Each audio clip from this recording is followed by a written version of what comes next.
안녕하십니까. 2021년 액정외교학교 액정기반 과학필름을 담당하게 된 클랩의 이만한 상무입니다. 만나뵙게서 반갑습니다. 일단 본 세미나에 앞서가지고 저희 회사 소개를 간단하게 드리도록 하겠습니다. 저희 회사는 생활수자용품이나 랩으로 유명한 클린랩의 투자회사입니다. 그래서 저희 클랩은 전자재료라든가 전자재료용 필름 이런 쪽을 갖다가 주로 담당하고 있습니다. 재료 부분에 있어가지고 각 해외 유수한 업체들과 전략 제휴를 맺고 있습니다. 그래서 일부 바스프 같은 데서 일부 지분 투자가 되어 있는 상태입니다. 저희 회사는 전자재료 사업부, 그 다음에 그것을 이용한 소재 사업부, 그 다음에 광학 필름 사업부가 세 가지 사업부로 구성되어 있고요. 저희 사업부 같은 경우는 이제 광학 필름을 주로 하고 있고, 일단적으로 올레드 위상차판 액정 기반의 액정 필름을 주로 하고 있고, 그 다음에 기타 디스플레이용 액정 필름, 그 다음에 지금 개발 중인 건 그렇고요. 연구되어 있는 것은 코터블 평광판이라든가 아니면 기타 기능성 필름들이 되겠습니다. 핵심 기술로서는 나노 코팅 기술,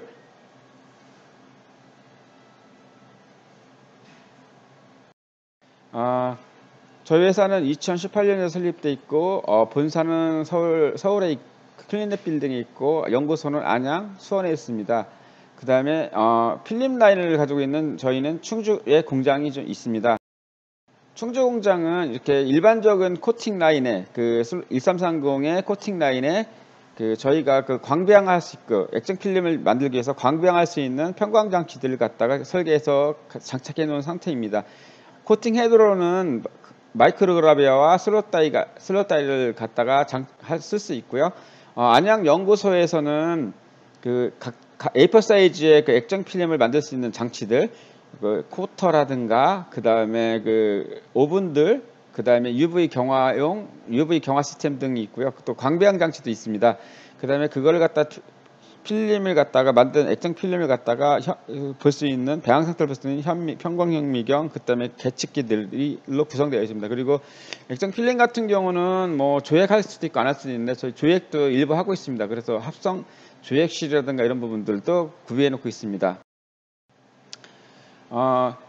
지금부터 이제 세미나를 시작하도록 하겠습니다. 제목 강의 내용으로 세미나 내용으로서는 액정 필름의 광학 기초 개념, 액정 필름의 종류, 그 다음에 제작 공정, 그 다음에 애플리케이션이 되겠습니다.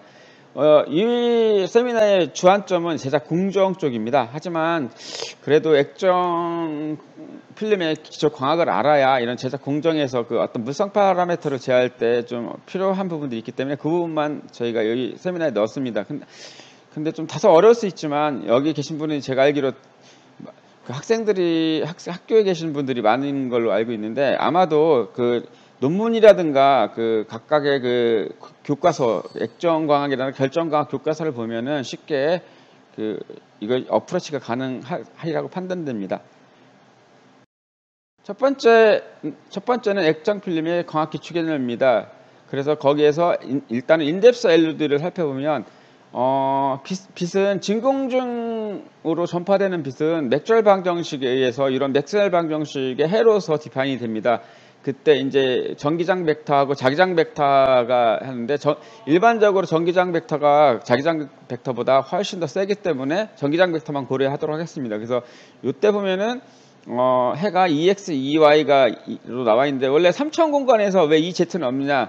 이거는 이렇게 보시면 됩니다. 빛 같은 경우는 진행 방향이 결정되어 있습니다. 그걸 보통 Z축으로 잡고요. 거기에 수직한 법선 평면을 걸 수 있는데 그때 이제 두 개의 축이 나옵니다. 두 개의 좌표가 두 개의 평면에 두 개의 좌표가 나오는데 그때를 EX, EY로 표시가 되는 게 일반적입니다. 그래서 빛의 해는 두 개, XY 두 개인데 하나는 진행 방향으로 결정되어 있다 이렇게 보시면 됩니다. 이때 이제 빛의 성질을 결정하는 것은 빛의 세기를 나타내는 앰플리튜드, 그 다음에 프리퀀시, 그 다음에 진행 상태를 나타내는 파속, 웨이브 벡터가 있습니다.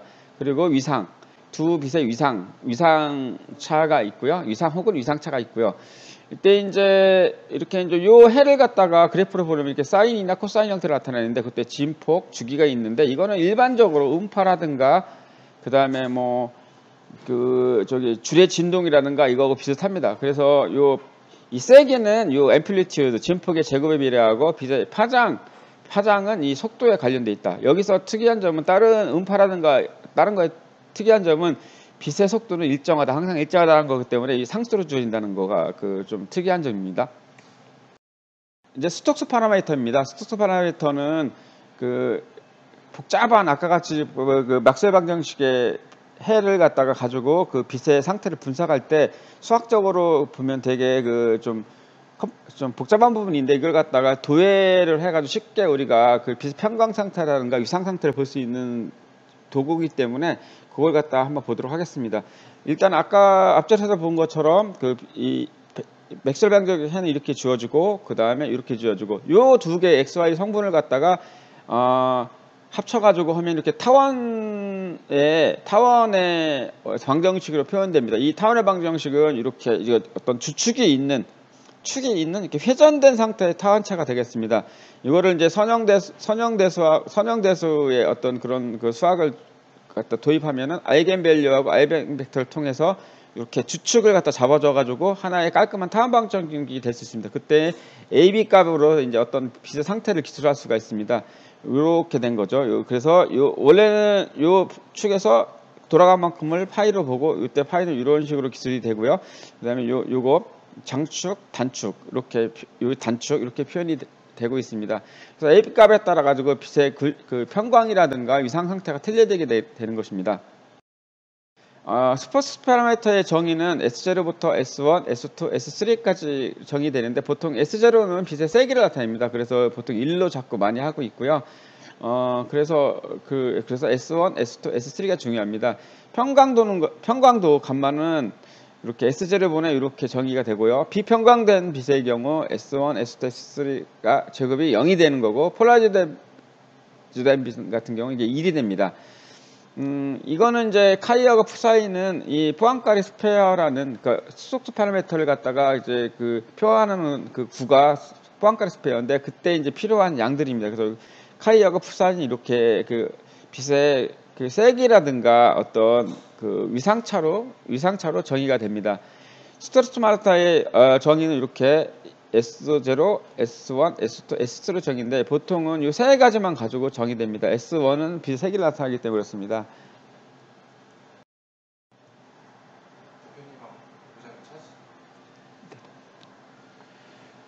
다음은 이제 포안카레 스페어입니다. 포안카레 스페어는 S1, S2, S3로 이렇게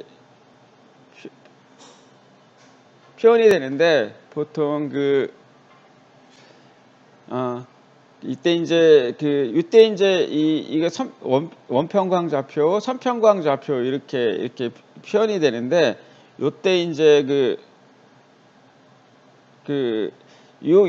원평광, 선평광 점들을 제외한 부분들이 그 타원평광이 되겠습니다. 이 타원평광이 되어 있는데 이때 이제 그때는 요 세타하고 사이로 가지고 좌표를 찍어가지고 어떤 그 빛의 평광이라든가 위상 상태를 갖다 표현하게 됩니다. 이거를 갖다가 이게 이제 지구와 마찬가지로 그 어떤 부채를 갖다가 우리가 메르카토르법으로 해서 펼쳐낼 수가 있는데요. 그러면 요 적도 부분은 선평광이 되겠고요. 선평광 쭉 따라가면서 선평광이 회전하면서 여기 0도 평광, 90도 평광 이렇게 쭉 따라가게 됩니다. 그리고 요 극지방은 좌한 평광, 여기는 우원 평광, 나머지는 다 전부 다 타원 평광이 되겠습니다. 어떤 빛이 이제 여태까지는 진공 중에서 빛이 전파될 때 여러 가지 파라미터를 정했는데 이번에는 빛이 아나이소토픽한 메디아를 통과할 때 어떻게 되느냐를 갖다 보겠습니다.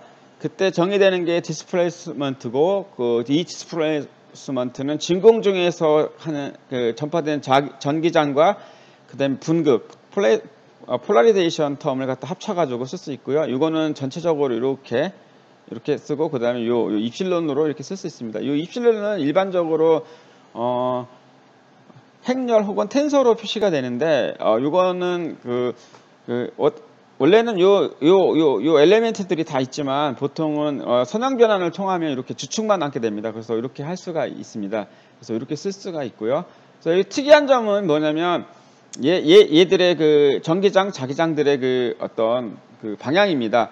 H 필드하고 B 필드는 전기장에 해당하는 양들, 자기장에 해당하는 양들이 이렇게 거의 두 개가 일치하게 방향 일치합니다. 하지만 전기장하고 디스플레이스먼트는 약간 좀 이렇게 좀 특정 각이 있고요. 그 다음에 에너지 흐름인 포인팅 벡터하고 그 파속, 빛의 진행 방향인 파속하고도 어떤 특정 각을 가지고 있습니다. 그래서 보면은 요 B 필드의 수직안 평면에서 S하고 K, D, E가 존재하게 되고요. 이때 성질을 보면 D, B, K는 수평이고 또 EHS가 수평입니다. 그래서 그렇게 보시면 될 것 같고요. 이때 이제 이슐러는 어떤 텐서 값으로 정의되는데 이때 그 오프 다이아고널 텀들은 전부 다 프린시플 좌표편을 텐서 프린시플 X로 정의돼 가지고 하나로 이렇게 깔끔하게 처리할 수가 있습니다. 여기서 중요한 점은 익스타리 오디너리 웨이브와 오디너리 웨이브로 분리되는 것을 볼 수 있다는 겁니다. 뒤쪽에서 자세히 살펴보도록 하겠습니다. 일단은 인덱스 엘립소이드입니다. 아까 그 진공중에서 맥스웰 방정식을 푼 것처럼 어떤 아나이소트로픽한 그 물질에서 입실론이 텐서로 존재하는 텐서로 주어지는 어떤 아나이소트로픽한 메디아에서는 이 맥스웰 방정식 풀면 이런 식으로 표현이 되고 이걸 갖다 K 스페이스, KX, KY, KZ 스페이스 풀게 되면 이렇게 이런 굴절율 타원체가 됩니다.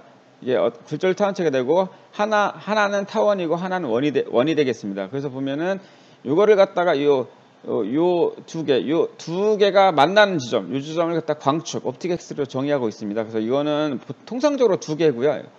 바이엑셀이라고 하는데 이거 같은 건 두 개고 이렇게 되어 있습니다. 그래서 그 굴절률 혹은 광축이 몇 개냐에 따라 가지고 우리가 바이엑셀, 유니엑셀, 아이소트로픽으로 정의하고 있습니다.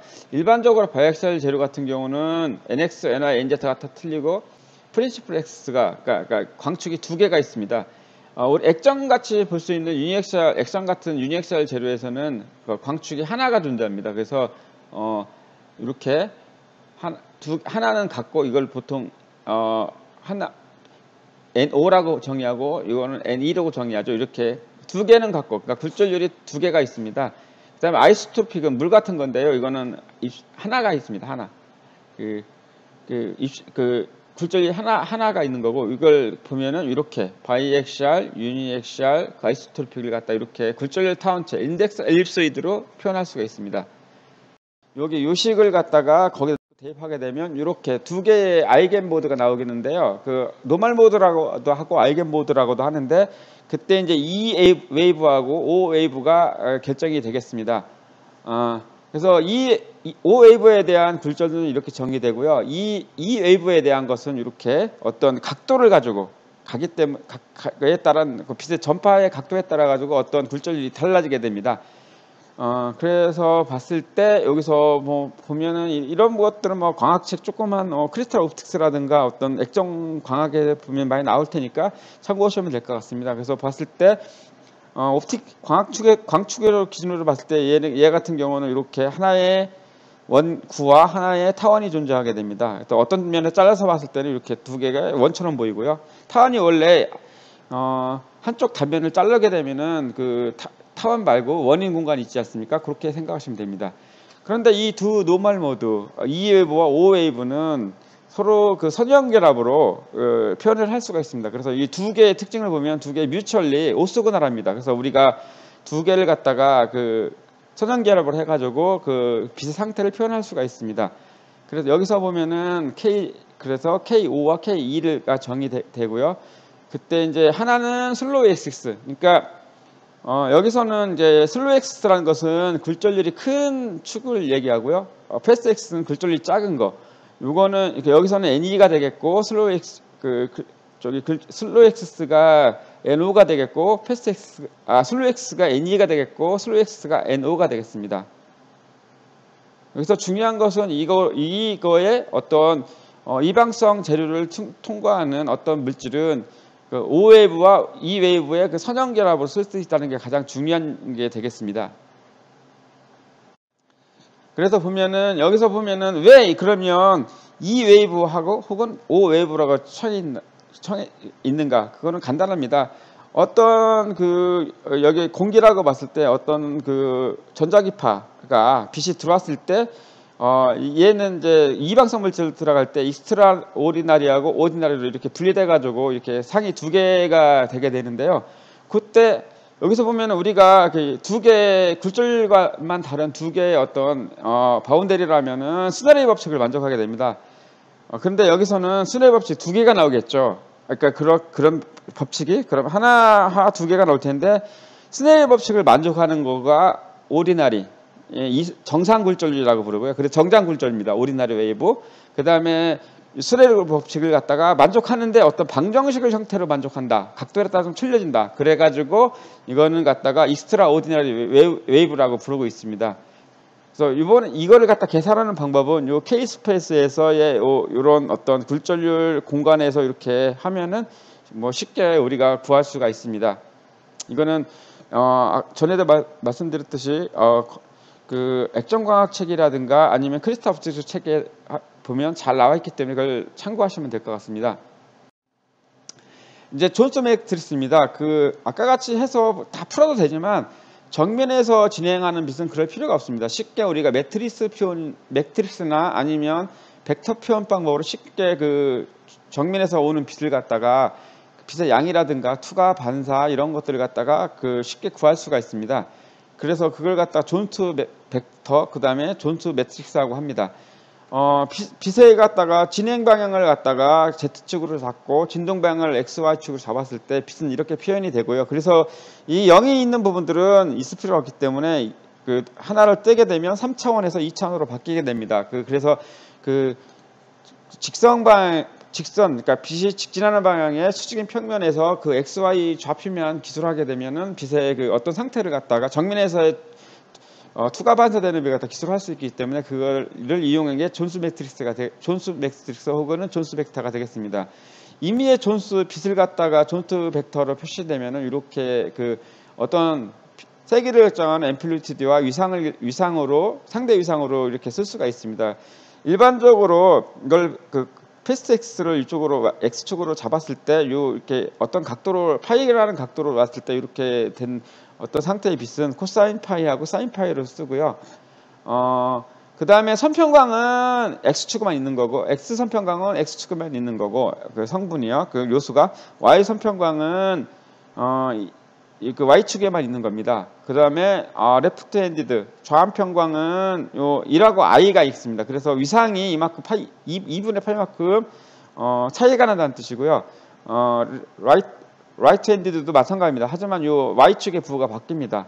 그런데 요 루트이 쓰인 것은 뭐 간단한데요. 이 자체의 세기를 갖다가 노멀레이제이션 시킨 겁니다. 즉 이거의 세기, 이거 제곱은 1이 되게끔 해서 만든 게 되겠습니다. 존스 매트릭스를 갖다 살펴보도록 하겠습니다. 어떤 평광이나 위상 상태를 지닌 빛이 어떤 웨이브 플레이트나 폴라리저 같은 어떤 매질을 진행했을 때 빛의 상태가 바뀌게 됩니다. 그때 이제 들어간 빛, 그 다음에 나온 빛이라고 했을 때 이 매트릭스 형태를 표현하면은 쉽게 우리가 정면에서의 빛의 상태를 갖다가 기술을 할 수가 있습니다. 그거를 갖다가 쉽게 할 수 있는 게 존스 매트릭스, 존스 벡터가 되겠습니다. 여기다가 뭐 2분의 람다판이라든가 4분의 람다판을 통과했을 때 아니면 평광 상태를 어떻게 하는지 하나씩 해가면서 하면 좋겠는데 이번 시간에는 그 부분은 생략하도록 하겠습니다.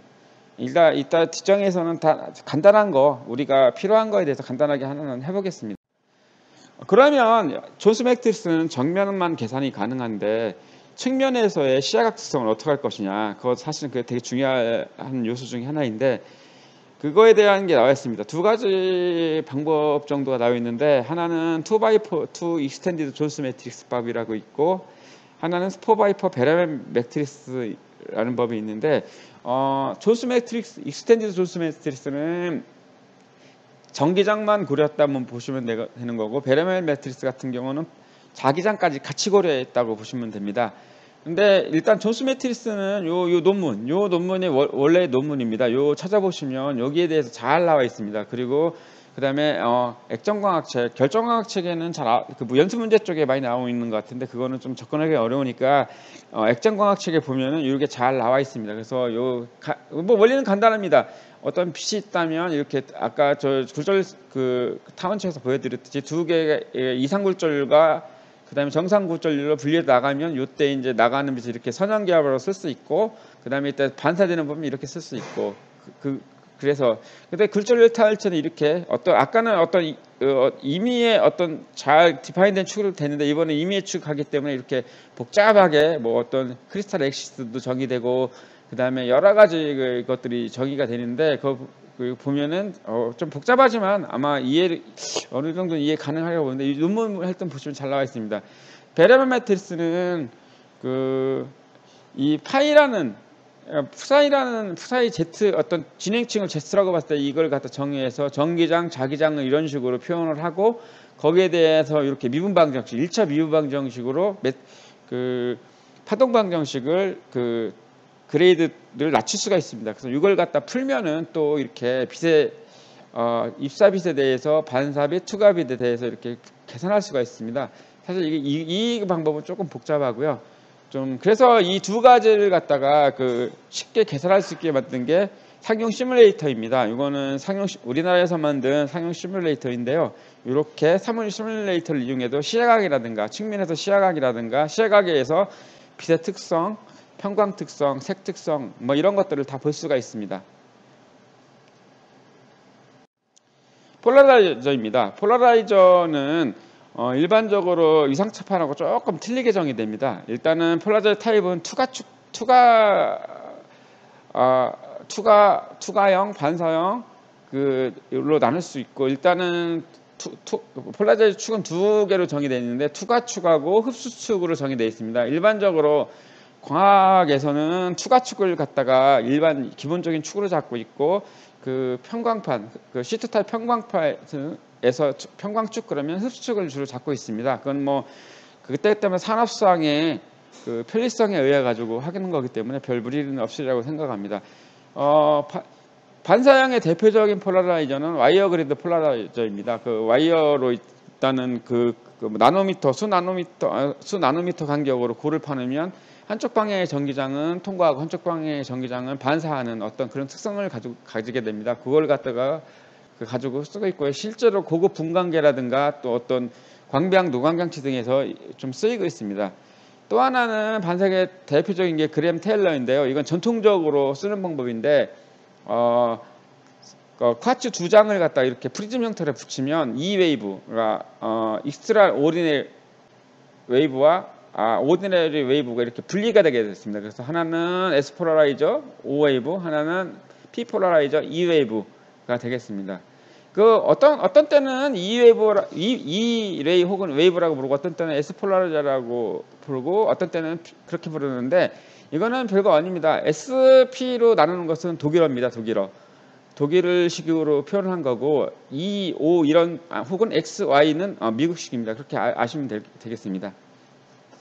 그리고 우리가 이제 LCD나 이런 데서 많이 쓰는 시트 타입, 선글라스라든가 이런 데서 보는 시트 타입의 폴라라이저는 거의 다이 폴라라이저라고 해서 보통 흡수 타입입니다. 즉 얘는 반사 타입은 에너지가 거의 손실이 작습니다. 왜냐하면 한쪽은 반사되고 한쪽은 추가되기 때문에 그 두 중에 한 성분을 갖다가 우리가 다시 광학 장치들을 갖다가 뭐 이렇게 잘 조성을 하면은 다시 재사용이 가능합니다. 리사이클링이 빛이.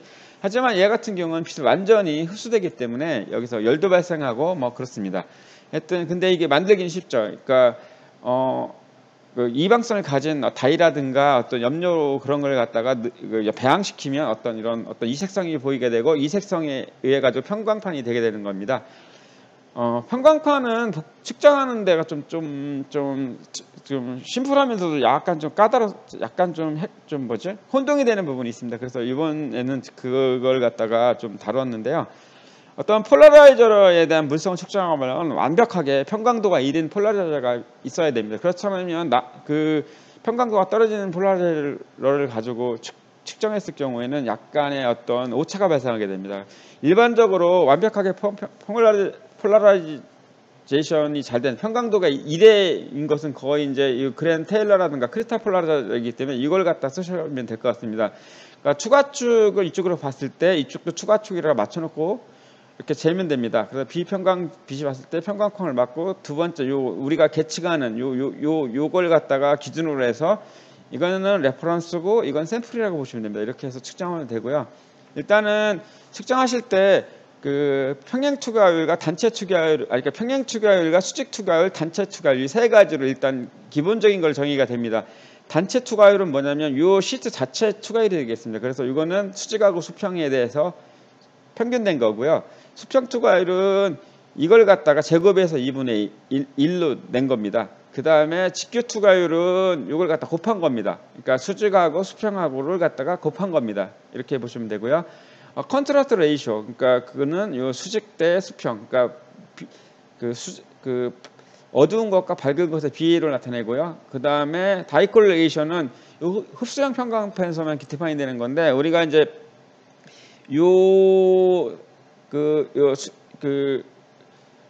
평행 투과율과 수직 투과율을 측정을 하면은 그 다이콜 레이쇼를 갖다가 그 업수션을 그러니까 흡수도를 측정할 수 있고 수직병에 대한 흡수를 측정할 수가 있고 이 흡수도를 통해서 DR 다이콜 레이쇼를 갖다가 이런 형태로 이 식으로부터 구할 수가 있습니다. 폴라리제이션 디그리 혹은 폴라리제이션 에피션시, 디그리 오브 폴라리제이션 이게 다 뭐 똑같은 거의 비슷한 용어인데요. 보통 정의 이렇게 돼 있습니다. 근데 주의할 것은 요거 여기 요쪽에 요거 수직 투과율, 수평 직교 투과율을 나타낼 때는 루트를 항상 쓰여줘야 되고요. 요 그냥 투과율로 나타낼 때는 루트를 쓰여주지 않는다는 거. 이것만 주의하시면 됩니다. 그다음에 오더 파라미터. 오더 파라미터는 이게 분자들이 얼마나 잘 정렬되느냐에 따른 건데 그 액정도 잴 수가 있는데 여기다가 다이를 타가지고 하면 액정이 오더 파라미터 될 수 있는데 보통 이런 식으로 오더 파라미터는 이렇게 해서 DR하고 이렇게 나타낼 수가 있습니다. 근데 여기서 다이콜 레이쇼, 폴라리제이션 디그리, 컨트라스트 레이쇼 요 세 개는 어떤 수학적으로 거의 그 연산을 통해서 그 변형이 가능합니다. 즉 요거를 한 두 개만 알면 나머지 건 다 그 수학적인 간단한 수식을 통해서 계산을 통해서 구할 수가 있는 것입니다. 다음은 평광판에서 실제로 한번 저희가 옛날에 측정한 건데요. 이거는 그 CT 타입입니다. 그 연신 타입의 폴라라이저, 폴라라이저를 갖다 측정한 건데 보통 일단 패러럴 수평 투과율을 측정을 하고 직교 투과율을 측정을 한 겁니다. 그래서 여기서 보면은 패러럴 이게 크로스고요. 좀 잘못했습니다. 이게 크로스 투과율이고요. 이거가 패러럴 투과율이고 이게 단체 투과율이 되겠습니다. 이게 이렇게 됐고 그다음에 이걸 가지고 환산하면은 폴라리제이션 디그리가 나옵니다. 혹은 폴라리제이션 에피션시 거의 1이죠. 여기 가시광선 400에서 650까지 거의 1인 어떤 우리가 LCD에 쓰는 평광판은 주로 이런 형태를 가지고 있습니다. 다음은 BSDF입니다. 그 필름에서 왜 그러냐면 액정 필름이라든가 폴라라이전 필름도 배양이 잘못되거나 안 될 경우에 거의 볼 수 있는 것은 헤이즈로 보면 좀 시끄럽고 그 다음에 일반적인 모든 광학 필름 자체가 헤이즈가 물성으로 들어가 있습니다. 그래서 헤이즈에 대해서 한번 살펴보도록 하겠습니다. 보통 헤이즈를 디파인을 하려면은 산란에 대한 이론을 좀 알아야 되는데 어떤 빛이 들어왔을 때 어떤 분포를 가지지 않은 빛도 마찬가지인데 가져오면은 어떤 얘가 이제 이쪽으로 그 반사가 되고 이쪽으로 투과가 됩니다. 그때 이제 이 나갈 때 어떤 그냥 나가는 게 아니라 어떤 각도를 레이저 같은 거를 갖다 종이에다 비춰보면 좀 어떤 각도 레이저 잘 포커싱된 빛이 약간 퍼져나가는 걸 볼 수 있을 겁니다. 이게 바로 이제 요 표면 겹치기라든가 이런 것 때문에 생기는 어떤 그런 어떤 빛이 어떤 각을 가지고 나간다는 뜻인데요. 그때 이거를 할 수 있는 게 BRDF, BTDF, BSDF로 나타냅니다. 그래서 이거는 바이디렉셔널 리플렉턴스 디스트리뷰션 펑션, 이거는 바이디렉셔널 트랜스미턴스 디스퍼션 펑션. 그래서 이걸 갖다 일반화한 거는 갖다 BSDF 스캐터링 펑션이 되겠습니다. 그 BSDF는 이렇게 정의가 되는데 결국은 조도분의 흐름입니다. 그렇게 보시면 되고, 그 다음에 이걸 갖다가 세타, 파이, 입사각, 반사각, 굴절에 따라 가지고 어떤 함수를 쓸 수 있고요. 그때는 이게 이 성분은 세 개를 나눌 수가 있습니다. 램버시안, 스페큘라, 헤이즈 성분을 나눌 수가 있고요. 요거는 뭐 이렇게 해서 이렇게 봤을 때 이거는 스페큘라 성분이고, 이거는 뭐 헤이즈 성분이 있는 걸 표시한 거고요. 이거는 어떤 표면 거칠기 함수입니다. 표면 거칠기에 따라 가지고 어떤 BSDF도 정의되는 경우가 있는데, 그거는 여기에서는 복잡한 거기 때문에 넘어가도록 하겠습니다. 일단은 현상만 보시면, 그래서 이걸 어떤 분들은 이걸 조도라고 부르기도 하는데요.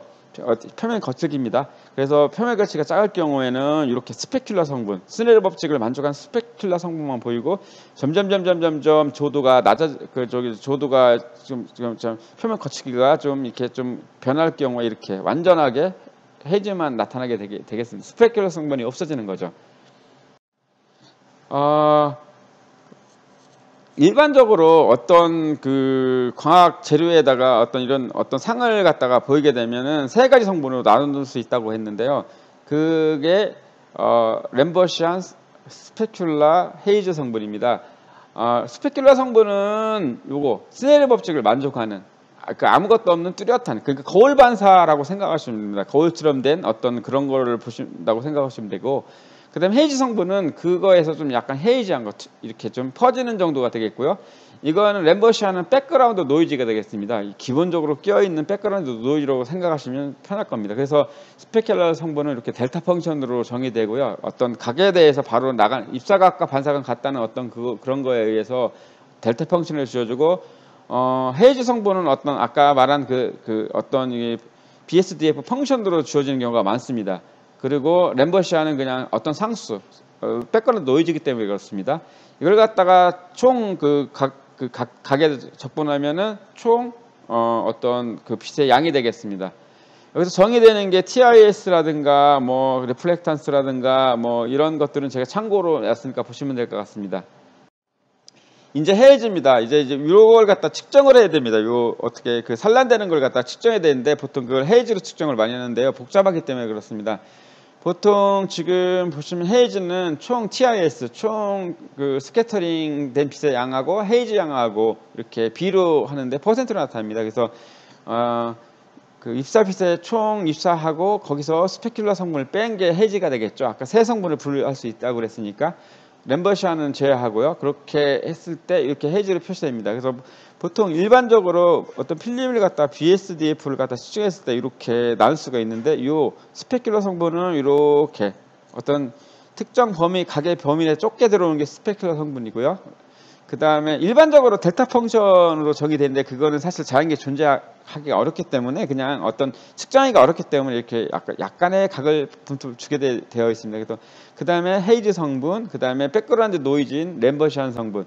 그래서 이걸 갖다가 여기서 이제 샘플을 놓고 이 적분구해야 됩니다. 그래야 요 양을 적분해야 되거든요. 요 양을. 그래서 적분구로 해서 딱 했을 때 스페큘라 성분, 헤이즈 성분을 분리하고 그걸 갖다가 계측하면 되겠습니다. 그래서 요 세 가지가 있는데, 요거는 미들 헤이즈 같은 경우는 이렇게 토탈 트랜스미터가 88%고 헤이즈가 49%.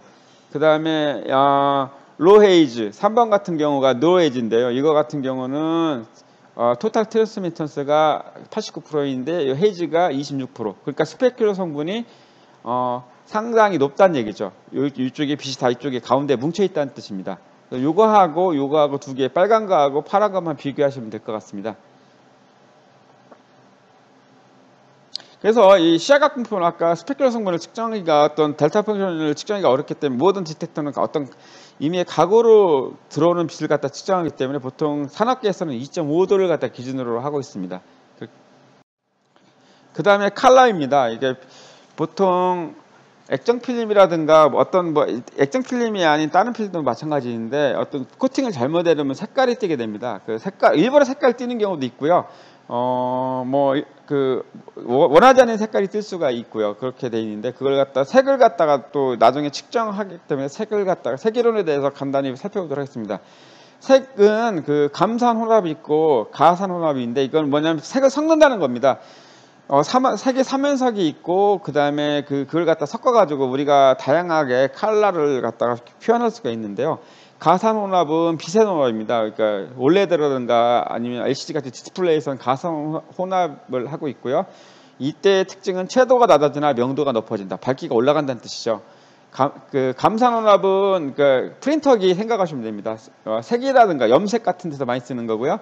얘 같은 경우는 명도와 채도가 모두 낮아집니다. 이거 미술 시간에 배웠던 거죠. 물감으로 두 개의 삼원색을 더하면 빨간색, 그러니까 검은색이 나오는 거. 얘 같은 경우는 섞게 더하면 옐로우, 마젠타, 시안이 나오고 얘는 보라색, 초록색 이렇게 나오는 게 되겠죠.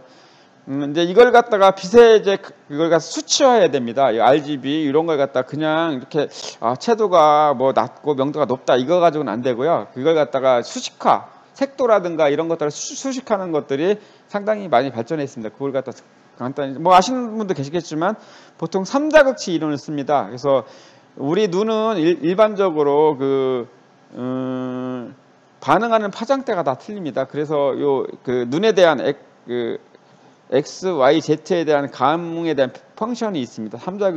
눈에 반응하는 정도를 나타내는 거고요.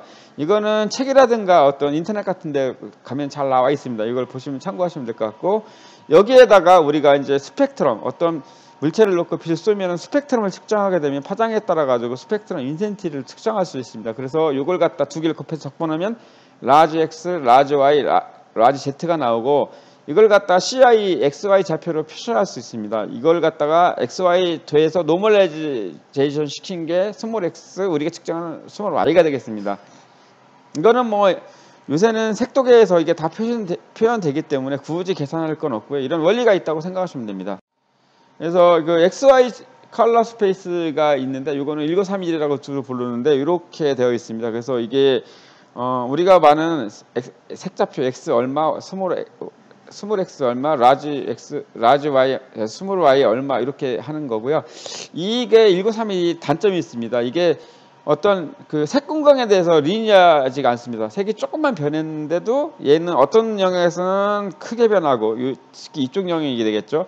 어떤 영역에서는 좀 많이 변했는데도 안 변한 것처럼 느낍니다. 그래서 이걸 갖다 유니폼 색 공간으로 만든 게 1976인데요. 이거는 유니폼 컬러 스페이스라고 합니다. 그래서 이걸 갖다가 이렇게 변화하면 완벽하게 변해야 되는데, 이걸 갖다가 이제 색편차라든가 이걸 색차로 많이 쓰고 있습니다. 왜냐하면 얘 같은 경우는 리니어하지 않기 때문에 리니어하지 않기 때문에 어떤 변화가 얼마큼 변화하는지 직관적으로 이해하기 힘듭니다. 그렇지만 요거 유니폼 컬러 스페이스는 그게 가능하기 때문에 주로 색차는 델타 U 프라임, V 프라임에서 많이 쓰게 됩니다. 요 제로는 우리가 기준점, 이거는 우리가 기준점에서 얼마나 변했냐라는 걸 갖다가 표현하고 있습니다. 그 다음에 이제 반사를 갖다가 하는 어떤 오브젝트가 있다면 이건 주로 LA 스타 B 스타 스페이스를 많이 쓰는데요. 이 펑션은 이렇게 X, Y, Z를 아까 변하면 이렇게 구하면 이렇게 변화할 수가 있습니다. 이거 복잡한 과정인데요. 근데 요새 색차계 같은데 색을 측정하는데 기본적으로 라지 X, 그러니까 스몰 X, 스몰 Y, 그 다음에 U 프라임, V 프라임, 그 다음에 LAB, AB 스타, B 스타 그 좌표가 자동으로 나오고 있기 때문에 이건 뭐 이렇게 변환된다는 것만 알고 계시면 될 것 같습니다. 특이하게도 LA 스타, B 스타 좌표계는 휘도를 같이 측정할 수 있어요. 휘도가 0서부터 100까지를 갖다가 놓고 거기에 대해서 색도, 즉 우리가 만약에 휘도가 아무리 밝아도 밝은 색에서 빨간색 뜬다 하도 그 빨간색이 아니지 않습니까? 흰색으로 보이고, 아무리 파란색이라 하더라도 휘도가 0일 경우에는 색이 없는 것처럼 느껴지겠죠. 그걸 갖다 감안한 게 LA 스타, B 스타 좌표계가 되겠습니다. 그래서 그때 이제 색차는 뭐 아까 그 U 프라임, V 프라임 비슷하게 어떤 색 공간에서의 거리로 나타냅니다. 그래서 얘는 근데 휘도하고 A, B 요 두 개를 갖다 다 쓰게 되겠습니다. 그 다음에 이제 우리가 그 LCD라든가 CR 때 출력할 때 그럼 영상 출력은 XY 좌표가 어떤 관련이 있냐? 우리는 그 컴퓨터 프로그램이라든가 이런 거 할 때 RGB를 갖다가 가지고 하는데 XY 그 어떻게로 변해되느냐? 이거는 이렇게 매트릭스 가지고 변환을 합니다. 근데 이게 사실은 이렇게 간단하지가 않아요. 여기다가는 뭐 다른 고려할 부분들이 단계별로 많이 있습니다. 근데 이건 간단한 모형으로 이렇게 된다는 거지 실제적으로 많은 그 화면에 변환이 됩니다. 그렇게 보시면 되고요. 그 다음에 이게 우리가 휘도 그러면 어떻게 나타나는가? 휘도 우리가 측정하는 휘도는 R에 대한 리스폰스를 한 30%, G에 대한 리스폰스를 한 50, 한 9%, 그 다음에 B에 대한 것을 한 11% 정도 합니다. 그래서 우리가 이렇게 눈이 이렇게 감응한다는 뜻입니다. 그래서 우리가 모든 그 위상차 필름이라든가 분산을 가진 위상차 필름이라든가 렌즈 이런 것들을 갖다 설계할 때 항상 G에다가 기준점을 설계하고 그 다음에 이걸 갖다가 보정하는 형태로 광 설계를 하고 있습니다. 이제부터는 이제 광학 그 기본적인 광학을 마치고 액정 필름의 종류에 대해서 이제 넘어가도록 하겠습니다. 위상차 필름의 분류입니다.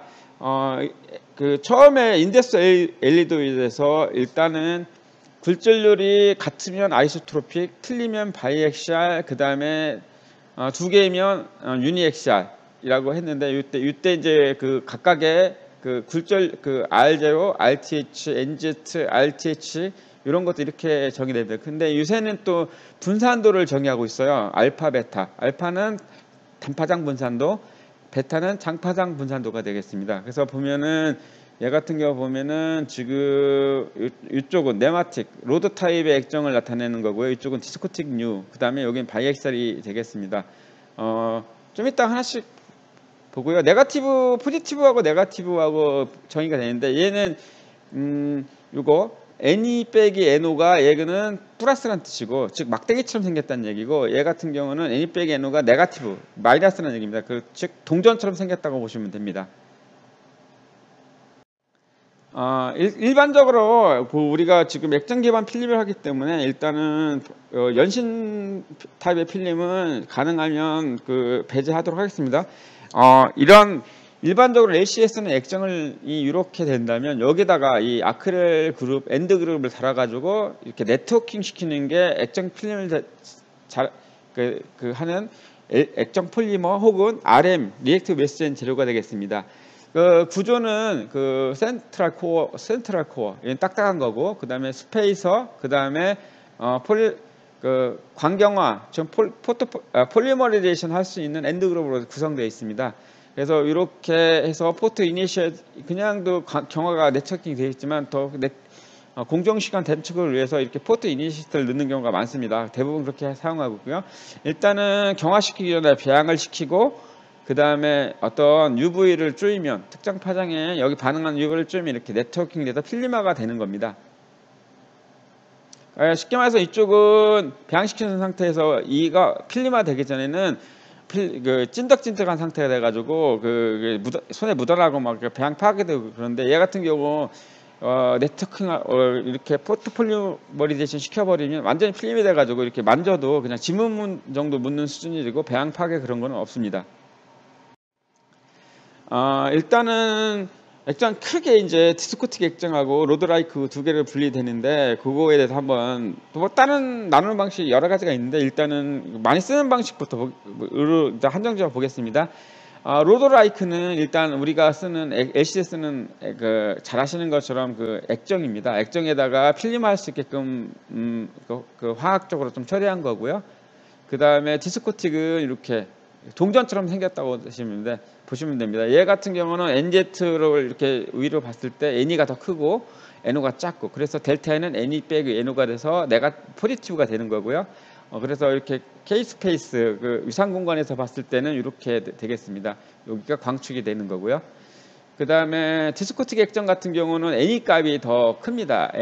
NO 값이 NE 값보다. 그래서 보면은 얘는 이렇게 됩니다. 여기 되겠고 여기가 NE 값이 되겠고 얘가 이렇게 NO가 큰 어떤 그래서 NE 빼기 NO가 네거티브 마이너스가 돼서 네거티브가 되겠습니다. 얼라이먼트 종류에 따라 가지고 O 플레이트, A 플레이트, C 플레이트, 트위스트 플레이트로 구분되는데 로드라이크 같은 경우는 이렇게 그 수평비양, 플라나 비양 시켰을 때가 A 플레이트가 되는 거고요. 수직 비양 시켰을 때, 즉 호메오트로픽하게 배양시켰을 때가 포지티브 C 플레이트가 되겠습니다. 그 다음에 이제 O 플레이트, 틸티드 배양이 되겠죠. 그때 이제 O 플레이트가 되는 거고요. 그 다음에 트위스트, 그러니까 골수, TN처럼 골수, ST나 TN처럼 골수가 있는데 뭐 90도, 270도를 줄 수가 있고 또 뭐 한 피치가 이걸 갖다가 이 하나를 갖다 피치라고 하는데 이걸 갖다가 뭐 3피치, 4피치 줘가지고 뭐 CLC처럼 어떤 CLC 칼라 필터라든가 CLC 편광판도 만들 수가 있습니다. 디스코틱 액정, 디스코틱 같은 경우는 반대입니다. 얘 같은 경우는 수평 배양시켜야 네거티브 C 플레이트가 되는 거고요. 그 다음에 수직 배양시켜야 네거티브 A 플레이트가 됩니다. O 플레이트는 비슷하고요. 이렇게 스프레이 배양시킨 거고 얘도 트위스트 배양이 있을 수 있습니다. 얘도 일부 쓰이고 있는데요. 이렇게 얘를 꼬인 구조로 만들 수가 있습니다. 그 다음에 이제 파장 분산입니다. 파장 분산은 정분산과 역분산이 있는데 포지티브 디스퍼션, 네거티브 디스퍼션 그래가지고 되게 헷갈려. 앞에 포지티브 액션, 네거티브 액션으로 되게 헷갈리는데 그냥 정분산, 역분산이라고 부르는 게 낫기도 하고 그렇게 쓰시면 될 것 같습니다. 일반적으로 자연계에 존재하는 물질은 모두 거의 포지티브입니다. 왜 그러냐면 코츠식에 의해 가지고 역제곱의 제곱의 반비례하는 법칙에 의해 가지고 이런 형태에 뜨는 게 일반적입니다. 근데 공교롭게도 이상적인 이상차파는 뭐 예를 들면 4분의 람다 그러면 4분의 550 그러니까 여기 이 정도 되겠죠. 그래서 이렇게 리니어하게 증가하게 됩니다. 파장에 따라 가지고. 그런데 일반 유상차파는 그렇지가 않습니다. 근데 최근에 이제 역분산, 그러니까 주로 이제 그 필름이라든가 그 액정에 대해서 어떤 분자 구조를 바꿔가지고 그 그러니까 단파장 흡수제 같은 흡수 영역을 갖다가 해가지고 이렇게 역분산성, 완벽하게는 아니지만 그래도 이쪽에 역분산성을 갖다 주는 그런 어떤 재료들, 특히 역분산 액정을 좀 쓰고 있는데 그런 것들이 개발이 되어 있습니다. 뿌앙카레 숲에서 앞에서 말한 뿌앙카레 숲에서 보면은 IDR의 이상차판 요거 까만색을 보면은 이렇게 RGB가 같이 붙어갑니다. 그래서 분산 특성이 거의 없고요.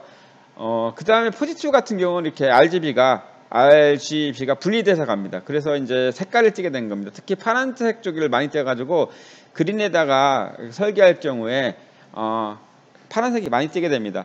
네거티브 같은 경우는 네거티브 디스퍼션, 즉 역분산 같은 경우는 그래도 R은 좀 떨어졌지만 GB가 이렇게 같이 붙어가기 때문에 상대적으로 덜한 편입니다. 약간 얘는 블루 시프트라면 얘는 마젠타나 시안 시프트가 되겠습니다. 근데 얘보다 훨씬 덜합니다. 거의 안 보이는 정도 수준이고요. 이제 각각의 이제 웨이브 플레이트에 대해서 한번 살펴보도록 하겠습니다. 일단 일반적으로 이렇게 어떤 특정 각도로 된 어떤 유니액시얼 물질 액정같이 이렇게 했을 때 유상차는 이렇게 진행하는 빛에 대해서 어떤 알파를 주었을 때 이렇게 표시가 됩니다. 그래서 이때 투과율은 이렇게 정의되고요.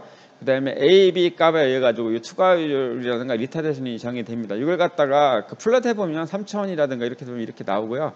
이거는 일반적인 거고 A 플레이트는 어떤 거냐? 수평배양돼 있다고 그랬죠. 아까 그 식을 갖다가 알파를 제로로 놓으면 이렇게 나옵니다. 그래서 보면은 이렇게 위상차판. 그러니까 정면에서는 높고 측면으로 점점 낮아집니다. 그래서 여기가 우리가 시외각에서 4분의 람다 그러면 여기다 맞춰놓는데 이쪽에서 세게 되는 거죠. 그래서 이런 부분들이 생기는 겁니다. 이런 부분들은 시야각 보상을 어느 정도 해주는 기술이 개발되어 있습니다. C 플레이트 같은 경우는 이렇게 수직 배양되어 있는데 알파가 2분의 파이일 때 이렇게 쓰고요. 이때도 이거와 이거의 반대입니다. 그래서 평광판 같은 경우 보상필 만들 때 A를 기본으로 쓰고 C 플레이트를 갖다 넣어가지고 그 시야각 보정을 해주는 상황입니다. 이제 O 플레이트입니다. O 플레이트는 두 가지 타입으로 볼 수가 있는데 하나는 스플레이 구조이고 하나는 그냥 이렇게 애초부터 프리트를 가지고 있다 이렇게 볼 수도 있습니다. 그래서 두 개를 적당한 어떤 특정 각도에서는 특정 그 스프레이 각도에서는 두 개 거의 뭐 광택성이 이퀴밸런트합니다. 근데 약간 차이는 있습니다. 그래서 보통 이렇게 해서 이렇게 등가 구조도 만들 수 있다는 뜻이고요. 이때 이제 위상차는 이때 이거는 그냥 아까 그 계산치에 의해서 계산만 하면 되는데 얘 같은 경우는 어렵습니다. 이거 하나하나 층 갖다 분리해 가지고 이렇게 그 평균 한 다음에 나눠져야 되기 때문에 이게 좀 어렵습니다. 이런 게 있고. 그다음에 이제 아까 조수 매트릭스에서 한번 해본다고 하는 게 이겁니다. 그 쿼터 웨이브 플레이트. 그러니까 4번의 람다 플레이트. 4번의 람다 플레이트의 특징이 뭐냐면 원평광을 3평광으로, 3평광을 원평광으로 바꾸는 어떤 평광 변조기이기 때문에 상당히 많이 쓰이고 있는데요. 정의를 말씀드리면 감마가 2분의 파이, t가 요만큼 있고, 그때 이제 이걸 두 개를 합친 게 이제 사실은 r이 위상차가 델타 nd가 4분의 람다일 때, 그때 평광 각도가 4분의 1대 입사된 경우에 대해서 원평광을 선평광으로 바꾸고 선평광을 원평광으로 바꾸게 됐습니다. 그래서 존트 매트릭스 됐을 때 이렇게 표현을 할 수가 있고요. 이렇게 이건 아까 그 로테이셔널 매트릭스고요. 45도, 45도. 그다음에 이거는 요 위상차판에 대한 그 위상 지연 혹은 패스트하고 슬로우 엑스에 대한 위상에 대한 변화. 그래서 요 매트릭 이렇게 됩니다. 그래서 이런 평광된 빛을 갖다 여기다 집어넣어도 되면은 이런 평광된 빛을 갖다 집어넣으면 이렇게 되는 거, 원평광이 되는 거죠. 그 다음에 이런 평광된 경우 이렇게 될 경우 이건 타원평광이 되는 거고, 원평광 같은 경우 넣으면은 이렇게 삼평광이 나오게 됩니다. 그러니까 이거가 일단 이 각도하고 위상차 값을 잘 맞춰줘야 됩니다. 근데 여기서 이제 디스퍼션, 아까 말했던 정분산에 대한 웨이브 랭스 디스퍼션이 생기는데, 여기서 이게 하나 그린에 아까 말씀드린 그린이 한 뭐 50, 거의 60%의 그 광학 기호도를 눈에 주기 때문에 주로 그린에 맞췄는데, 그린 같은 경우는 이렇게 맞춰놓으면 정확하게 원평광이 되지만 다른 빛은 이렇게 안 됩니다. 그래서 이 부분을 갖다 나중에 보정하는 기술을 좀 배우실 건데요, 보실 건데요, 그렇게 하고 있습니다. 그래서 이걸 갖다 보정이 아크로매틱 QWP라고 아크로매틱 플레이트라고 부르는데, 그거는 좀 이따가 한번 논의하도록 하겠습니다. 또 하나가 이제 하프 웨이브 플레이트인데, 이거는 그냥 평광성을 바꿔주는 것입니다. X 평광을 Y 평광으로, Y 평광을 X 평광으로 바꿔주는 겁니다. 좀 전에 설명드렸던 어크로마틱 QWP입니다. 어크로마틱 웨이브 플레이트입니다. 혹은 와이드밴드라고도 부르는데요. 왜 그러냐면 아까 말씀드린 것처럼 어떤 코치식에 의해 가지고 이런 람다 제곱에 비례하는 텀 때문에 이렇습니다. 그러니까 이렇게 이게 장파장은 크고 단파장은 작아야 되는데 반대의 어떤 위상 지연을 갖기 때문에 그걸 갖다가 보정을 해줘야 됩니다. 그래서 봤을 때 일단은 두 가지 방법인데, 하나는 그 투레이어 적층 구조 하거나 아니면 꼬인 구조, 어떤 액정의 배양 구조를 갖다가 바꿔서 하는 경우가 있고, 또 하나는 그 자체로 이 역분산을 갖다가 제어해서 쓰는 방법이 있습니다. 일단은 아크로매틱 아닌 경우 보면 자명합니다. 여기 보시면 프리티브한 경우 정면에서 파란색, 측면은 뭐 다른 기술이 들어가야 되고요. 정면에서 이렇게 약간 블루 시프트가 있고요. 이게 아이디얼 위상차판입니다. 이 까만 선을 따라가는 위상차판일 경우에 시각은 약간 문제가 있지만, 얘 같은 경우 정면에는 퍼펙트하게 블랙이 됩니다. 일단은 역분산 같은 경우 얘보다 아이디얼한 것보다는 좀 떨어지지만 그래도 상당히 많이 좋아지는 걸 볼 수 있습니다. 그 다음에 2층 구조, HWP 복층 구조로 만들 수 있다고 그랬죠. 그걸 갖다가 했을 경우 이렇게 좀 많이 개선되는 건데, 하지만 시야각은 또 특성이 있습니다. 근데 여기 USP 요 특허에 보시면 이게 여기 특허에 대해서 이렇게 했는데, 거기에 보면은 아크로매틱 HWP, QWP에 대해서 하는 디자인, 광학 디자인들이 나와 있습니다. 그래서 보면은 그 HWP 같은 경우 H20, H64 이렇게 놓으면은 아크로매틱이 되고요. 그 다음에 78도, 49도, 3장짜리로도 가능합니다. 78도, 49도, 16도.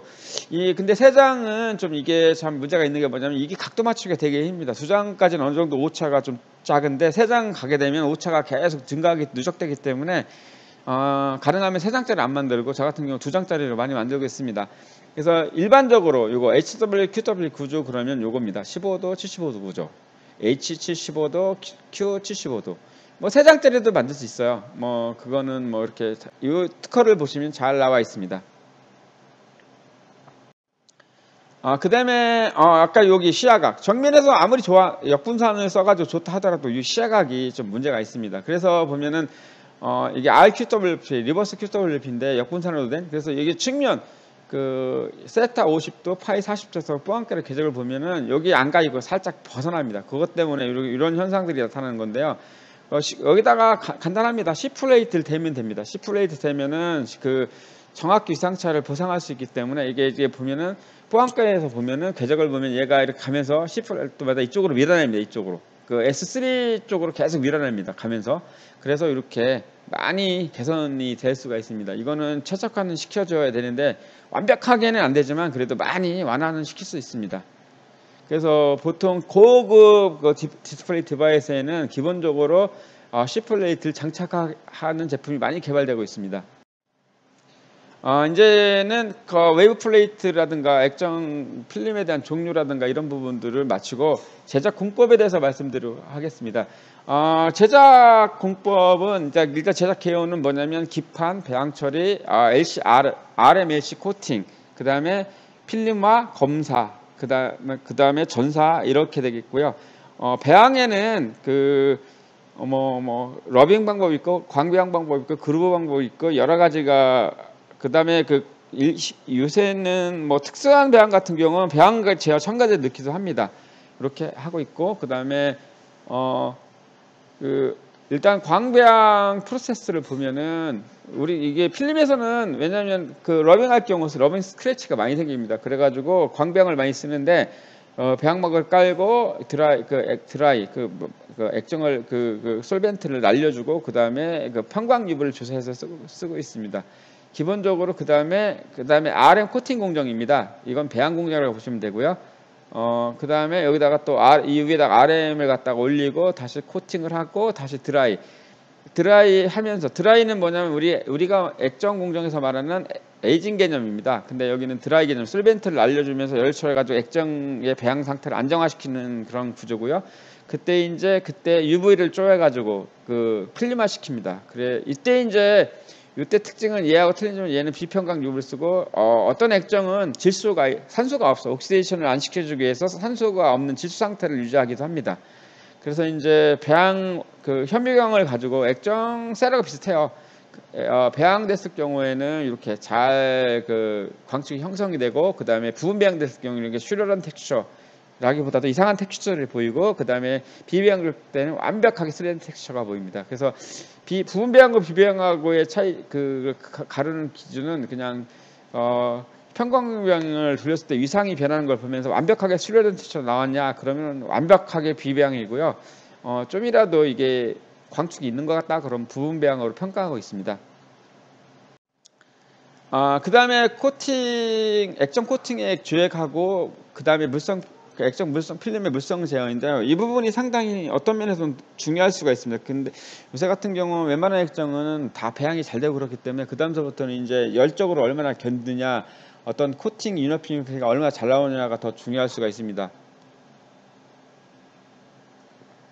액정은 보면 이거는 역분산입니다. 이렇게 생긴 건 역분산이고요. 이거는 정분산인데, 정분산은 뭐 잘 아실 거고, 역분산 액정은 이렇게 좀 여기에다가 단파장 쪽에서의 어떤 굴절률을 제어하려고 이렇게 이런 것들을 달아놨습니다. 이렇게.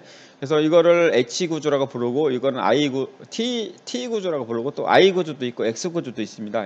대표적으로 이 세 종류를 좀 많이 쓰고 있는 것 같고요. 요거는 이제 일반적 액정입니다. 요거는 굴절률, 긴 거는 굴절률이 델탄이 크고, 짧은 건 델탄이 작고, 이렇게 보시면 됩니다. 일단은 우리가 코팅 물성을 제어할 때 보통 한 이 정도로 보는데요. 필름의 두께를 해서 위상차를 컨트롤하고, 분산도 또 제어하고, 알파 베타 값이요, 장파장 분산도, 경화도, 코팅성, 고온 신뢰성 이렇게 보는데, 보통 필름 두께는 솔벤트의 농도, 요 농도, 액정의 농도하고 코팅 스피드를 가지고 제어하고 있습니다. 근데 분산도는 역분산하고 정분산의 비율을 가지고 정의하고 있고요. 경화도는 가항게시라든가 과교제라든가 이런 거 플러스 그 경화 장치의 파장 및 그 세기에 대해서 가지고 컨트롤하고 있습니다.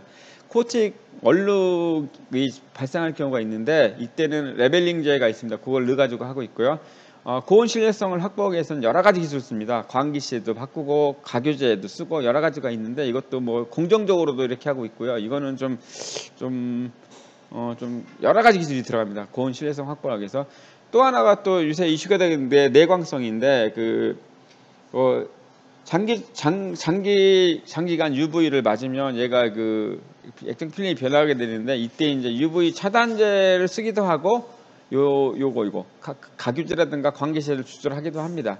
근데 요새는 이쪽 UV 차단제는 요거 경화할 때 얘가 UV를 흡수해버리기 때문에 문제가 있어가지고 요거를 갖다 최적화, 광개시제라든가 가규제를 갖다 최적화시키는 방향으로 가고 있는 상황입니다. 제작 대면적 프로세스는 간단합니다. 이렇게 보시면 여기다가 액정이 이렇게 들어가면은 LPP 광배양막을 코팅하고 드라이를 하고 광배양을 하고 편광유약을 통해서 하고 그 다음에 액정 코팅을 하고 그 다음에 드라이하고 큐어링 이렇게 되어 있는데 이게 사실은 우리가 액정 하시는 분들 제게 이제 셀만 만들어 가지고 글래스 타입을 많이 했는데 필름 타입은 아마 생소하실 겁니다. 이거는 완전히 틀린 공정이라고 생각하시면 돼요. 그래서 코팅은 주로 이제 슬로타이나 마이크로비아를 쓰고 있는데 이게 이제 마이크로그라비아입니다. 이렇게 해가지고 우리 PI 옛날에 쓰던 PI 인쇄기하고 비슷하게 생겼고요. 얘는 완전히 슬로타이입니다. 슬로타이는 지금도 LCD 많이 쓰고 있는 걸로 알고 있는데 그 슬로타이입니다. 이렇게 간단하게 계략적으로 볼 수 있고 그 다음에 실제적으로는 이렇게 생겼습니다. 필름이 이쪽에서 투입이 되면은 여기에서 이제 코팅이 되고 이쪽에서 이제 드라이존입니다. 드라이존은 한 4단 정도, 4단 내지 6단 정도 되어 있고요. 그리고 온도 구배를 줘가지고 드라이 할 때 조건을, 그러니까 폭이 보통 통상적으로 1330 폭이기 때문에 1000m가 넘기 때문에 단노를 잘못 맞추면 다 코팅 불량이 나가지고 이렇게 4단 내지 6단으로 구성되어 있습니다. 그 다음에 우리가 원하는 배양하기 위해서 편광 UV 장치, 경화하기 위해서 여기 경화 장치 달아놓고 여기다 이제 아웃해서 권치 이거는 감는 게 되겠습니다.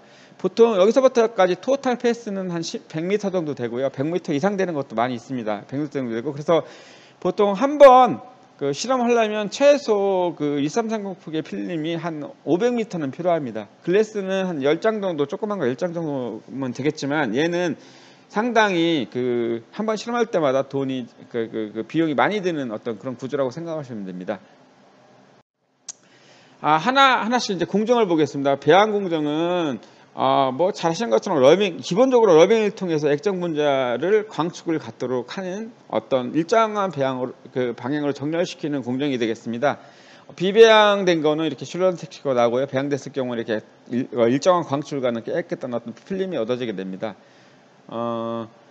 배양법에는 러빙법이 있고 광배양법이 있고 그루브 배양이 있는데 일반적으로 디스코틱 액정 F사 같은 경우는 러빙에서도 많이 하고 있습니다. 워낙 그쪽은 그쪽 기술이 발달했기 때문에 특이한 점은 탁 같은 경우는 배양막 없이 탁 자체가 스티븐하기 때문에 그루브가 형성돼 가지고 탁을 갖다 러빙하면 배양이 잘 됩니다. 근데 이게 이제 스크래치라든가 이물들이 많이 있어 가지고 일반적으로는 광배양법을 많이 쓰고 있습니다. 광배양막에다가 편광 유보를 쪼여가지고 이렇게 하는 LCD하고 똑같습니다. 그 다음에 그루브 배양 같은 경우가 이게 이제 새롭게 대두된 기술인데 국부적으로 배양을 틀리게 할 수 있는 어떤 디바이스라든가 어떤 필름을 만들 때 이 기술을 많이 적용하고 있습니다. 또 하나가 광배양이라든가 러빙으로 앵커 에너지가 부족할 경우에 같이 병용해서 사용할 경우도 있습니다. 다음은 코팅입니다. 배양 처리된 기판 후에 액정 코팅액을 도포해서 필름으로 만드는 과정입니다. 기판은 글래스, 탁, PET인데 보통 필름에서는 탁이나 PET 같은 걸 쓰고 있고요. 제품에는 탁, 그 다음에 테스트에는 PET를 많이 사용하고 있는데 왜 PET를 갖다 안 쓰냐면 PET 자체가 위상차가 있기 때문에 위상차가 있는 정도가 아니라 한 1000만 정도 나오기 때문에 이거 가지고 검사가 안 됩니다. 액정이 배양시켰을 때 얼마나 위상차를 갖고 어떤 특성이 있는지 측정이 안 되기 때문에 일단적으로 PET를 갖다가 많이 테스트용으로 많이 쓰고 있고요. 또 하나의 방법은 PET로 만들어 가지고 그 다른 쪽에다 전사시킬 때도 많이 쓰고 있습니다. 코팅 방법에는 그라비아 코터가 있는데, 그라비아 코터는 마이크로 그라비아인데, 마이크로 코터는 이렇게 홈을 파가지고 그 그라비아 실린더에다가 이렇게 임프레션을 해가지고 닥터 블레이드로 이렇게 돌아가면서 이렇게 쭉 하면 이게 묻은 거가 이쪽에 전사가 되겠습니다. 그래서 이렇게 가면서 코팅이 되는 원리가 되겠습니다. 슬롯 다이는 이렇게 철저하게 밀봉된 상태에서 이렇게 짜낸다고 생각하시면 됩니다. 이렇게 해서 이렇게 가는 거고, 그 마이크로그라비아도 상당히 좋은 기술이긴 한데, 솔벤트가 날아가는 시스템, 오픈 시스템이 날아가는 때는 얘가 코팅할 때마다 위상자가 변합니다. 그것만 보정할 수만 있다면 사용하는 것도 가능한데, 한 100에서 200m까지는 어느 정도까지는 사용 가능한데, 그 이상 넘어가면 위상차가 계속 변하기 때문에 이거는 적합하지가 않습니다. 그 다음에 슬롯 다이는 뭐 가격이, 근데 얘가 저가 좀 저렴한 편이고, 얘 같은 경우는 좀 고가라 좀 그렇긴 한데, 하여튼 코팅 품질은 슬롯 다이가 훨씬 좋습니다. 근데 양산에서는 무조건 슬롯 다이를 써야 될 것 같고요. 그 다음에 드라이 아닐링 공정입니다. 필름화 하기 전에, 일단 필름화 하면 일단 포토폴리메이션 시켜버리면 되돌릴 수가 없기 때문에 균일한 배양을 갖도록 그 열평형 상태, 에이징 공정을 생각하시면 됩니다. 유지해서 그 균일한 배양을 갖도록 하고 있습니다. 그래서 이제 드라이존이 있는데, 보통 4 내지 6단이 있는데, 이렇게 간 필름이 T1, T2, Tn까지 해가지고 그 안정화 시켜가지고 배양이 잘 되게끔 한 다음에 필름화 시키는 존으로 보내버리게 됩니다. 그때 이제 참고할 때가 DSS입니다. 그러니까 TNI, TNK 이런 것들, 아니면 스매틱 같은 경우는 서브상들을 잘 해가지고 여기에 맞게끔 이 단의 온도를 갖다가 잘 조정을 해야 됩니다. 그때 기준점은 DSC 데이터라는 거. 그래서 보통 아이소트로픽하고 네마틱 아래 단계, 살짝 아래 온도에서 하는 게 가장 그 배양 상태가 좋은 걸로 알려져 있습니다. 그 다음에 경화 공정입니다. 포토폴리머레이션이라고 하는데요. 이거는 갖다가 이런 배양된 어떤 액정을 갖다 필름화 시켜서 LCD 네트워크를 만들어 가지고 완전하게 필름화해서 더딜 수 없는, 배양이 다시 아무 열이라든가 어떤 그 기계적인 힘에 의해서 배양이 되돌릴 수 없게끔 하는 상태가 되겠습니다. 이때 중요한 게 뭐냐면 관계시제인데, 관계시제는 이 반응을 빨리 가게 하는 어떤 첨가제를 넣는 건데, 이게 또 파장 특성이 있습니다. 그래서 예를 들면 그때 이 램프 파장하고 UV 램프 파장하고 관계시 흡수 파장이 잘 맞아야 됩니다. 만약에 틀릴 경우에 미경화가 나가지고 찐덕찐덕한 상태가 돼가지고 다 불량이 됩니다. 그래서 이 부분이 되게 중요합니다. 이때 공정 파라미터는 램프 파장과 이 관계시제와의 어떤 파장을 맞춰주는 게 되겠습니다. 특히 이제 필름 같은 경우는 흡수 밴드가 있을 수가 있어요. 그래서 딥 UV 쓰는 경우 잘못하면 필름이 필름 자체가 망가지는 경우가 있습니다. 그것도 주의해서 하시면 될 것 같습니다. 그 다음에 보호 필름 및 점착제를 바르는 공정입니다. 보통 시트 평광판을 사용하시는 분은 금방 알 것 같은데, 보통 이게 밑에 접착층이 달려 있고 위에 층이 보호 필름, 밑에 층이 이형 필름이 달려 있습니다. 그래서 보통 필름 아까 144 그런 필름 라인에 이런 걸 할 수 있게끔 다 붙어 있습니다. 그래서 보면은 이렇게 해서 보호 필름, 이형 필름이 있고, 이게 점착제도 할 수 있다는 거. 그 다음에 전사 프로세스입니다. 보통 A 플러스 C 플레이트 때 C 플레이트를 전사로 많이 씁니다. 왜냐하면 탁 두 개를 붙이면 두꺼워지고, 탁 기판 자체의 위상차로 인해서 또 물성이 변하기 때문에, 광물성이 변하기 때문에 그런 것도 있고요. 그래서 이렇게 해서 점착제 해서 이렇게 해서 액정층에다가 여기다가 기판이라면 여기다가 붙여가지고 떼면은 이렇게 완전히 액정층이 여기에 전사되는 그런 게 되겠습니다. 이때 가장 중요한 점은 이게 얼마나 잘 떨어지고, 그 다음에 여기에 잔사가 없게 만드는 게 되겠습니다. 여태까지 이제 제작 공법에 대해서 말씀드렸고, 이제 이 액정 필름 가지고 과연 뭘 할 수 있는가, 어떻게 쓰는가. 근데 여기 계신 분들은 내가 봤을 때 많이 알고 계신 것 같으니까, 일단은 그냥 제가 아는 범위 내에서 위주로 말씀드리도록 하겠습니다. 일단은 요새 가장 많이 쓰는 게 OLED용 반사방지 필름입니다. OLED는 원래 그 많은 금속 증착물로 인해 가지고 이렇게 처음에 만들어 놓은 금속 거울입니다. 그래서 그 원평광판을 쓰게 되면은 이렇게 그 셀프 커팅 작용, 셀프 어떤 빛 차단 작용으로 인해서 이렇게 까매색이 되겠습니다. 그래서 리플렉탄스가 없는 다크 상태가 유지되고 색깔이 없어지고 그 다음에 색차, 시야각의 색차도 없어집니다. 필름의 구조는 여기다가 이제 유상자판에다가 선평광, 우리가 그 LCD 쓰는 평광판을 이렇게 붙여가지고 쓰고 있고요. 원리는 외부에서 그러니까 이 자체가 원평광이죠. 이 자체가. 그래서 외부광에서 딱 들어온 빛이 X평광을 거치면서 이렇게 현평광이 됩니다. 그리고 그 다음에 요 위상자판을 거치면서 원평광이 됩니다. 그 다음에 다시 바꿔가지고 선성을 바꿉니다. 이게 예를 들면 거울을 맞으면 선성이 바뀌죠. 그래서 우원평광이 되고 그 다음에 여기 이 자체가 이제 X평광이기 때문에 Y평광된 빛을 갖다가 커팅 시켜줍니다. 그래서 이걸 갖다가 OLED용 반사방지 필름으로 사용하고 있습니다. LCD하고는 용도가 좀 틀리죠. LCD 같은 경우는 액정의 어떤 스위칭을 위해서 절대적으로 필요한 건데 OLED 같은 경우는 외부광을 갖다가 막아주는 역할을 하고 있습니다. 즉 LCD 같은 경우는 복골절 제어를 위해서 전기장에 의한 복골절 제어하기 위해서 그때 이제 복골절에 의한 그 효과를 보기 위해서 평광판 꼭 필요한데 얘 같은 경우는 반사 방지를 위해서 필요한 게 되겠습니다. 그래서 이거 해서 OLED랑 합쳐가지고 OLED 원평광판이 되겠습니다.